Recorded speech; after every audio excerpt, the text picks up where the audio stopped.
ನಾನು ಪಪ್ಪ ಈಗ ಜೇನ್ ಹಿಡಿಯಕ್ಕೆ ಹೋಗ್ತಾ ಇದ್ದೀವಿ. ಜೇನ್ ಹಿಡಿಯಕ್ಕೆ, ಜೇನ್ ತೆಗಿಯಕ್ಕೆ. ಸರಿ, ಜೇನ್ ತೆಗಿಯಕ್ಕೆ ಹೋಗ್ತಾ ಇದ್ದೀವಿ. ಪಪ್ಪನಿಗೆ ಎಕ್ಸ್ಪೀರಿಯನ್ಸ್ ಇದೆ ಅಂತ? ಇಲ್ಲ ಏನ್ ಕೇಳಬೇಡ. ಪಪ್ಪನ ಕಾನ್ಫಿಡೆಂಟ್ ನೋಡಿದ್ರೆ ಖುಷಿ ಆಗ್ತಾ ಇದೆ ಅಲ್ಲ? ಮತ್ತೆ ಪಪ್ಪಂದು ಅಷ್ಟು ಕಾನ್ಫಿಡೆಂಟ್ ಇದೆ. ಇಬ್ರು ಸೇರ್ಬಿಟ್ಟು ಮತ್ತೆ ಕಚ್ಚಿಸ್ಕೊಂಡ್ ಬರ್ಲಿಲ್ಲ ಪರವಾಗಿಲ್ಲ, ಅಪ್ಪ ಕಾರ್ ತಗೊಂಡು ರೆಡಿ ಹೋಗೋಣ ಅಂತ. ಪಪ್ಪ ಹೇಳ್ತಾ ಇದಾರೆ ಅತ್ತಷ್ಟೇ ಮೆಟೀರಿಯಲ್ಸ್ ಎಲ್ಲ ಉಂಟಲ್ಲ ಅಂತ. ಯಾಕೆ ಬೇಕು ಹೇಳಿ ಕಚ್ಚಿಸ್ಕೊಂಡು? ನೋಡಿ ಕನ್ಫರ್ಮ್ ಇದರಲ್ಲಿದೆ. ಅರ್ಧಂಬರ್ಧ ಹಿಡಿಯಕ್ಕೆ ಹೋಗಿ ಅಲ್ಲಿ ಕಚ್ಚಿಸ್ಕೊಂಡು ಅದಕ್ಕೆ ಈಗ ಪ್ರೊಫೆಷನಲ್ ಅನ್ನೋ ಕಷ್ಟ. ನೋಡಿ ಈ ಥರ ಇದೆ, ಏನಾಗುತ್ತೆ ನೋಡಿ ಇದು ಎಲ್ಲ ಹೇಳ್ತಾರೆ ಕೋಮ್ಸ್ನ ನೀವು ಕಟ್ ಮಾಡಿ ತೆಗಿಬೇಡಿ ಅಂತ. ತ್ರೀ ಸೈಡ್ಸ್ ಕವರ್ ಆದ್ರೆ ಇದಂತ ಅಂದ್ರೆ ತೆಗಿಬಹುದು ಮೆಷಿನ್ ಅಲ್ಲಿ. ಓಕೆ. ಇಲ್ಲ ಅಂದ್ರೆ ಇದು ಪುಡಿ ಆಗೋಗುತ್ತೆ, ಫುಲ್ ಡ್ಯಾಮೇಜ್ ಆಗುತ್ತೆ. It won't do anything. Just hold Veeru, summer vacation classes start ಆಗಿದೆ ವೀರಿಗೆಲ್ಲ. ಹನಿ ಎಕ್ಸ್ಟ್ರಾಕ್ಟ್ ಮಾಡ್ತಾ ಇದೀವಿ ಈಗ.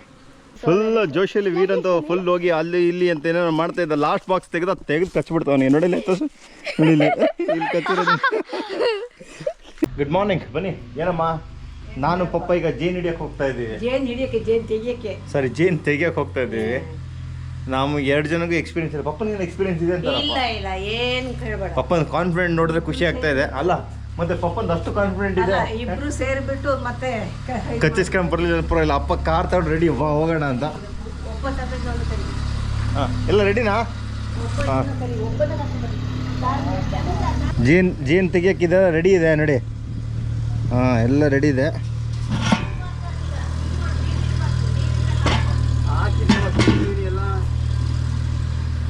ನೋಡಿ ಪಾತ್ರೆ ಎಲ್ಲ ತಗೊಂಡು ಹೊರಟಿದ್ದೀವಿ.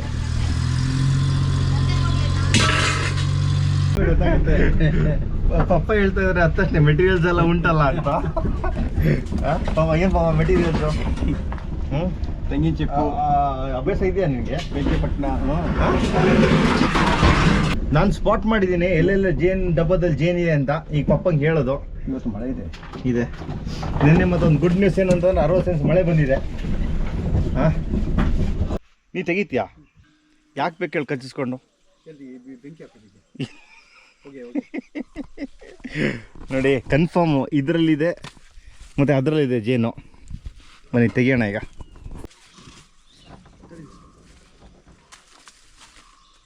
ಬೆಂಕಿ ಹಾಕಿ ಫಸ್ಟು. ಬೆಂಕಿ ಕೊಟ್ಟು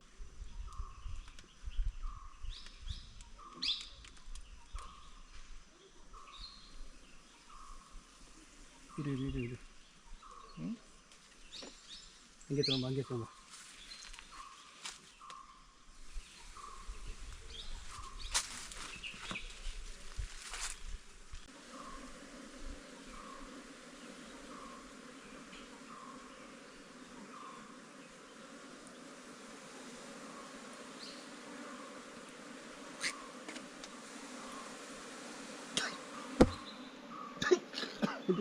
ಬಾಯಿ ಮುಚ್ಕೋ.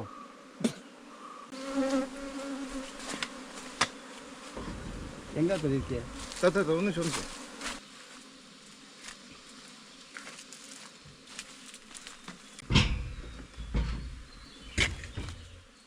ಬನ್ನಿ. ಈಗ ಲಾಸ್ಟ್ ಟೈಮ್ ನಾವು ಜೇನ್ ಹಿಡ್ತಿದ್ವಿ, ಅರ್ಧಂಬರ್ಧ ಹಿಡಿಯಕ್ಕೆ ಹೋಗಿ ಅಲ್ಲಿ ಕಚ್ಚಿಸ್ಕೊಂಡ್ವಿ. ಅದಕ್ಕೆ ಈಗ ಪ್ರೊಫೆಷನಲ್ ಅನ್ನೋ ಕಷ್ಟ. ನೋಡಿ ಈ ಥರ ಇದೆ, ಏನಾಗುತ್ತೆ ನೋಡಿ ಇದು?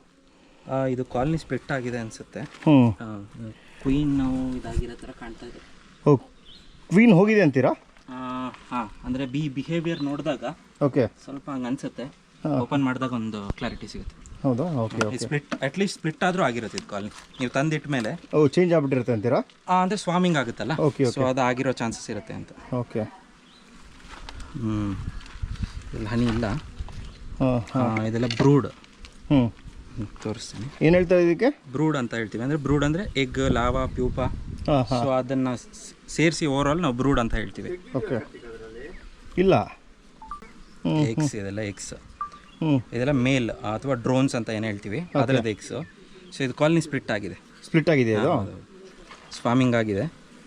ಓಕೆ. ಅದು ಆಗ್ತಾ ಇರುತ್ತೆ ನಾರ್ಮಲ್ ಅದು?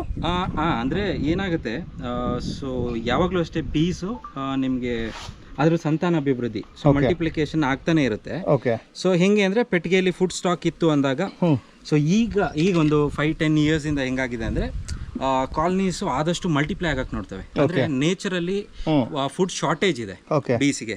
ಸೊ ಹಂಗಾಗಿ ಯಾವಾಗೆಲ್ಲ ಫುಡ್ ಅಬಂಡೆಂಟ್ ಆಗಿ ಸಿಗ್ತಾ ಹೋಗುತ್ತೆ ಆಗ ಕಾಲನೀಸ್ ಮಲ್ಟಿಪ್ಲೈ ಆಗ್ಬಿಡ್ತಾವೆ ಅವುಗಳೇ.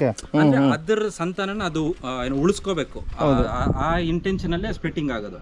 ಸೊ ಏನಾಗುತ್ತೆ, ಈಗ ನಿಮಗೆ ಕಾಫಿ ಬ್ಲಾಸಮ್ ಎಲ್ಲ ಆಯ್ತಲ್ಲ, ಸೊ ತುಂಬಾ ಹೆಚ್ಚಾಗಿ ಇದು ಏನು ಬ್ಲಾಸಮ್ ಸಿಕ್ಕಿದಾಗ ಫುಡ್ ಸ್ಟಾಕ್ ಜಾಸ್ತಿ ಆಗುತ್ತಲ್ಲ, ಸೊ ಅಂತ ಟೈಮಲ್ಲಿ ಸ್ಪ್ಲಿಟ್ ಆಗೋದೆಲ್ಲ ನಾರ್ಮಲ್. ಅದಕ್ಕೆ ಏನ್ ಮಾಡ್ಬೋದು ನೆಕ್ಸ್ಟ್? ಈಗ ನಾವು ಈಗ ಸ್ಪ್ಲಿಟ್ಟಿಂಗ್ ಆದ್ರೆ ಆಕ್ಚುಲಿ ಒಳ್ಳೇದು. ಎನ್ವಿರಾನ್ಮೆಂಟಲ್ ಇದರಿಂದ ನೋಡಕ್ ಹೋದ್ರೆ ನಿಮ್ಗೆ ನಿಮ್ ಕಡೆಯಿಂದ ಒಂದು ಕಾಂಟ್ರಿಬ್ಯೂಷನ್ ಸ್ಪ್ಲಿಟ್ ಆಗುತ್ತಾ. ಓಲ್ಡ್ ಕ್ವೀನ್ 1/3 ಆಫ್ ದ ಬೀಸು ಮತ್ತು 1/3 ಆಫ್ ದ ಫುಡ್ ತಗೊಂಡೋಗಿ ಬೇರೆ ಎಲ್ಲಾದ್ರೂ ಕಾಲನಿ ಬಿಲ್ಡ್ ಮಾಡ್ಕೊಂಡು ಅಲ್ಲಿ ಮಲ್ಟಿಪ್ಲೈ ಆಗುತ್ತೆ. ಸೊ ಆ ಥರ ಆಕ್ಚುಲಿ ನಾವು ಸ್ವಲ್ಪ ಟ್ರೆಡಿಷನಲ್ ಆಗಿ ಬೀ ಕೀಪಿಂಗ್ ಮಾಡೋದು ಸ್ವಲ್ಪ ಸೈಂಟಿಫಿಕ್ ಆಗಿ ಫಾಲೋ ಮಾಡ್ತೀವಿ. ಹಾಗಾಗಿ ನಾನು ನ್ಯಾಚುರಲ್ ಆಗಿ ಸ್ವಾಮಿಂಗ್ ಆಗಕ್ಕೆ ಬಿಡಿ ಅಂತ ಹೇಳ್ತೀವಿ. ಅದರಿಂದ ನಮಗೆ ಇನ್ನೊಂದು ಅಡ್ವಾಂಟೇಜ್ ಏನಂತಂದ್ರೆ, ಈಗ ನಿಮ್ ಪೆಟ್ಟಿಗೆಯಲ್ಲಿ ಪ್ರತಿ ವರ್ಷನೂ ಹೊಸ ರಾಣಿ ಇರಬೇಕು. ನಿಮಗೆ ಇದ್ರದ್ದು ಲೈಫ್ ಸ್ಪ್ಯಾನ್ ಬಂದ್ಬಿಟ್ಟು ಕ್ವೀನ್ ಇಂದು up to 3 years. Worker bees 60 to 90 days ವರೆಗೂ ಬದುಕುತ್ತೆ. ಸೊ ಕ್ವೀನ್ ಏನಾಗುತ್ತೆ, ಆಫ್ಟರ್ 1 year ಅದ್ರದ್ದು ಎಗ್ಲೇಯಿಂಗ್ ಕೆಪಾಸಿಟಿ ಕಮ್ಮಿ ಆಗ್ತಾ ಬರುತ್ತೆ. ಸೊ ಎಗ್ಲೇಯಿಂಗ್ ಕೆಪಾಸಿಟಿ ಕಮ್ಮಿ ಅಂದ್ರೆ ರಿಪ್ರೊಡಕ್ಷನ್ ರೇಟ್ ಕಮ್ಮಿ ಆಗುತ್ತೆ. ರಿಪ್ರೊಡಕ್ಷನ್ ರೇಟ್ ಕಮ್ಮಿ ಅಂದ್ರೆ ನಿಮ್ ಬಾಕ್ಸ್ ಅಲ್ಲಿ ವರ್ಕರ್ ಬೀಸ್ ಕಮ್ಮಿ. ವರ್ಕರ್ ಬೀಸ್ ಕಮ್ಮಿ ಅಂದ್ರೆ ಒಂದು ಪಾಲಿನೇಷನ್ ಕಮ್ಮಿ ಆಗುತ್ತೆ, ಇನ್ನೊಂದು ಇದರಲ್ಲಿ ಕಲೆಕ್ಟ್ ಆಗೋ ಫುಡ್ ಕೂಡ ಅಂದ್ರೆ ಹನಿ ಕಮ್ಮಿ ಆಗುತ್ತೆ. ಸೊ ಹಾಗಾಗಿ ಏನಾಗುತ್ತೆ, ನಾವು ನ್ಯಾಚುರಲ್ ಆಗಿ ಸ್ವಾಮಿಂಗ್ ಬಿಟ್ಟಾಗ ಒಂದ್ಸತಿ ಸ್ವಾಮ್ ಆಯ್ತು ಅನ್ಕೊಳ್ಳಿ, ಹಳೆ ಕ್ವೀನ್ ಹೋಗುತ್ತಾ, ಹೊಸ ಕ್ವೀನ್ ಇಲ್ಲಿ ಫಾರ್ಮ್ ಆಗುತ್ತೆ, ಅದು ಎಗ್ಲೇಯಿಂಗ್ ಮಾಡುತ್ತೆ. ಇಲ್ಲಿ ಇದೆಯಲ್ಲ, ಇದರಲ್ಲಿ ಅದೇ ಇದು ಕೂಡ ಬ್ರೂಡೆ ಕಡಿತ ರಿಯಾಕ್ಟ್ ಮಾಡಬೇಡಿ, ಅದೇ ಬಂದು ಕೂರುತ್ತೆ ಮತ್ತು ಹಾರೋಗುತ್ತೆ. ಹಾಂ, ನೀವು ರಿಯಾಕ್ಟ್ ಮಾಡಿದರೆ ಅದು ಅಗ್ರೆಸಿವ್ ಆಗ್ತದೆ. ಇದು ಬಿದ್ದಿತ್ತಾ ಬಾಕ್ಸ್ ಏನಾದರೂ? ಬಿದ್ದಿತ್ತು, ಅದೇ ಕಟ್ ಆಗಿದೆ.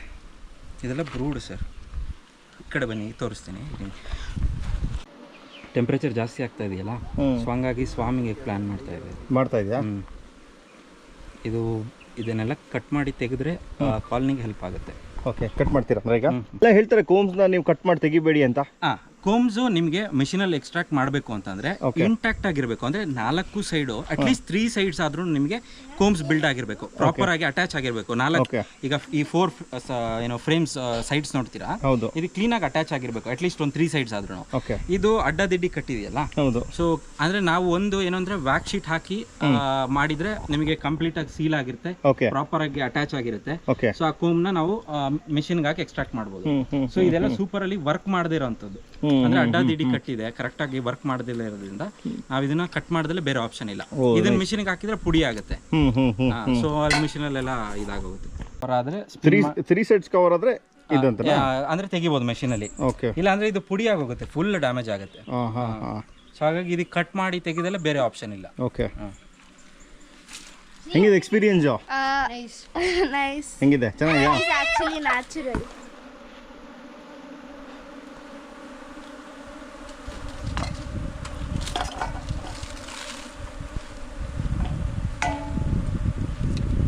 ಬಟ್ ಫುಲ್ ಆಗಿಲ್ಲ ಅಲ್ಲ. ರೀಚಾ ಸ್ಟ್ಯಾಂಡ್ ಅಲ್ಲಿ. ಯಾ ಗೋ ಫ್ರೀ ಡಿಸ್ಟೆನ್ಸ್. ಬಿಡತ್ತೆ ಅಡಿಕೆ ಕಡಿಪ ಅಂದೆ. ಬಿಡಂಗಿಲ್ಲ. Hold this frame. It won't do anything. Just hold it. Veeru, summer vacation classes start ಆಗಿದೆ ವೀರಿಗೆಲ್ಲ. ಹನಿ ಎಕ್ಸ್ಟ್ರಾಕ್ಟ್ ಮಾಡ್ತಾ ಇದೀವಿ ಈಗ. Okay. How's the feeling? Okay, just be statue. Hold both. Adik bukate. Hold both frames. Tightly. Don't do that. Panic ಮಾಡುತ್ತಾರೆ ಅದಕ್ಕೆ disturb ಮಾಡುತ್ತೆ. Yeah good ಅಲ್ಲ Veeksha? Second ಇದರಲ್ಲಿ ಸೆಕೆಂಡ್ ಅದು ತೆಗಿಯಂಗಿಲ್ಲ. ಅದು ಫುಡ್ ಇರುತ್ತಲ್ಲ. And hold. ಇದು ಅಲ್ಲಿ ಹನಿ ಇದೆ. What is that? Come this way.